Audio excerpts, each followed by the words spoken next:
Welcome, everyone. Today we are exploring The Effective Manager, a behavioral blueprint, based on the second edition of the book by Mark Horstman, Kate Braun, and Sarah Sentes. Horstman and his colleagues at Manager Tools have spent decades researching what actually makes a manager successful. The core takeaway of their work is that management is not a mystical personality trait or an innate gift for being a people person. Instead, it is a specific set of teachable, sustainable, and measurable behaviors that any professional can learn to achieve results and retain their team. There is a common myth that good management is about being the smartest person in the room or simply being liked. However, 70 years of management science tell a different story. Your role is defined by a dual mandate. First, you must achieve results by delivering what the organization expects. Second, you must retain your people by achieving those results sustainably, without burning out your team. As the military puts it, mission first, people always. If you get results but lose your team, you aren't truly effective.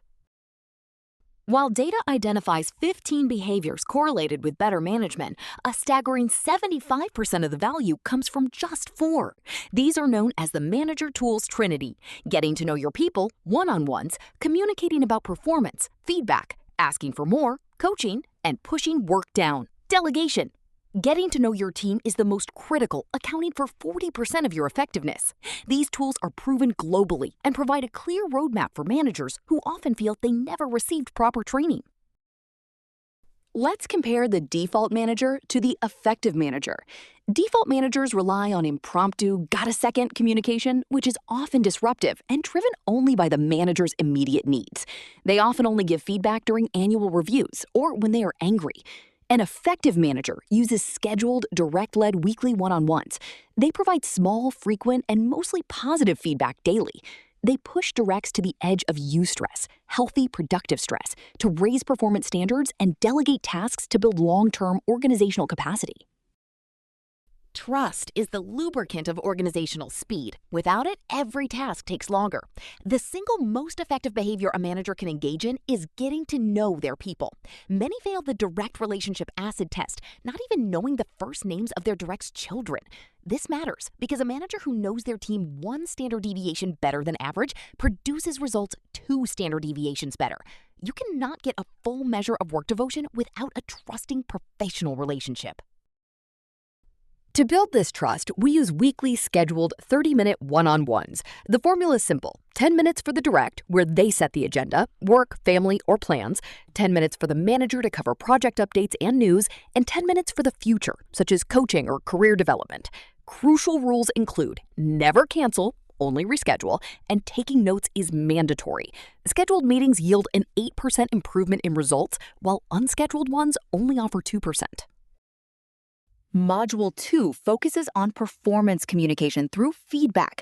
Most managers waste time debating the past, mistakes, intent, and excuses, which cannot be changed. The sole purpose of feedback is to encourage effective behavior in the future.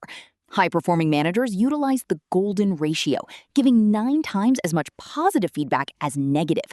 Reinforcing what is going right builds the trust and bank account needed to successfully ask for a behavioral change when a mistake does occur. The 4-step model makes feedback quick and effective. First, ask, "Can I give you some feedback?" Second, describe the behavior. Focus strictly on words, tone, or work product, never assuming intent. Third, describe the impact. Explain why it matters to the team or organization. Finally, encourage future behavior. Say, "Thanks, keep it up," or "Can you do that differently next time?" This should be small, frequent, and take only 10-15 seconds. Module 3 is about raising the bar through coaching. The ideal place for a direct is right on the line between distress, burnout, and eustress, motivation. According to the andragogy principle, adults learn by doing. Therefore, coaching is the process of a manager supervising a direct's own self-improvement project. It doesn't require hours of your time. Effective coaching only takes about 5 to 10 minutes of a manager's time per week through the one-on-one structure. To set effective coaching goals, use the DBQ formula: deadline, behavior, and quality. For example, by October 1, deadline, you will run a successful meeting with an agenda, behavior, starting and ending on time, quality. The secret to managing these tasks is to assign the reporting of the task, not just the task itself. Instead of saying, read a chapter, say, by Tuesday, send me a 3-bullet email summarizing what you learned. This ensures accountability without micromanagement. Module 4 covers delegation, which is essential for organizational growth. Imagine your work capacity as a box. When a new executive priority arrives, your box overflows. You cannot delegate a big ball, a primary responsibility, to a direct because it will crush them. Instead, you must delegate multiple small balls, routine tasks you are already good at, to your directs. This transfers work to a lower cost center, freeing you for higher level priorities while increasing the team's overall productivity.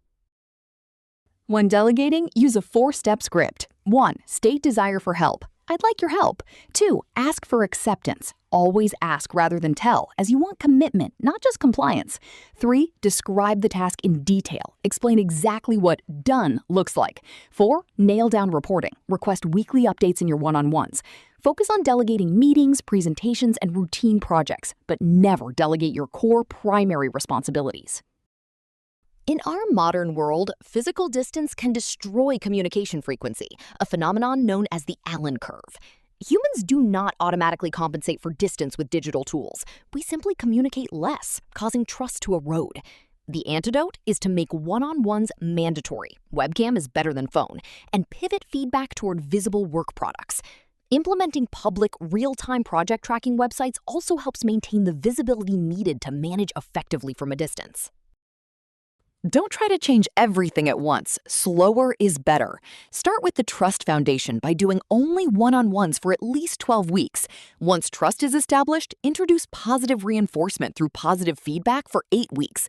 Only then should you introduce behavioral correction, negative feedback. Finally, once trust and feedback are normalized, move into capacity expansion through coaching and delegation. This phased approach ensures sustainable behavioral change. The final paradigm shift is choosing the harder right instead of the easier wrong. While results matter above all else, the best roads to those results are built by well-managed professionals. True effectiveness requires professional love, the willingness to risk a momentary difficult conversation for the long-term benefit of your colleague and the organization. Start this Monday. Schedule your first one-on-ones and get to know your people. Management is a set of behaviors you can master starting today.